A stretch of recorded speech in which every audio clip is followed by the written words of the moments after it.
ಬೆಂಗಳೂರಿನ ವಿವೇಕನಗರ ಪೊಲೀಸರು ನಡೆಸಿದ ಯಶಸ್ವಿ ಕಾರ್ಯಾಚರಣೆಯಲ್ಲಿ ಗಾಂಜಾ ಮಾರಾಟ ಮಾಡ್ತಾ ಇದ್ದ ಇಬ್ಬರು ಆರೋಪಿಗಳನ್ನ ಬಂಧಿಸಿದ್ದಾರೆ. ಬಂಧಿತರನ್ನ ಸಂಜಿತ್ ಭಾಗ್ ಮತ್ತು ಮಿಥುನ್ ಕುಂಬಾರ್ ಅಂತ ಗುರುತಿಸಲಾಗಿದೆ. ಪೊಲೀಸರು ಈ ಬಂಧಿತರಿಂದ ಸುಮಾರು 21 ಲಕ್ಷ ರೂಪಾಯಿ ಮೌಲ್ಯದ 21 ಕೆಜಿ ಗಾಂಜಾವನ್ನ ವಶಕ್ಕೆ ಪಡೆದಿದ್ದಾರೆ.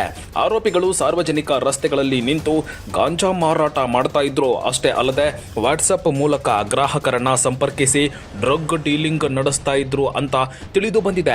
ಒಡಿಶಾದಿಂದ ಗಾಂಜಾವನ್ನ ತರಿಸಿಕೊಂಡು ಹೆಚ್ಚಿನ ಬೆಲೆಗೆ ಮಾರಾಟ ಮಾಡ್ತಾ ಇದ್ರು ಎಂಬ ಅಂಶ ಗೊತ್ತಾಗಿದೆ.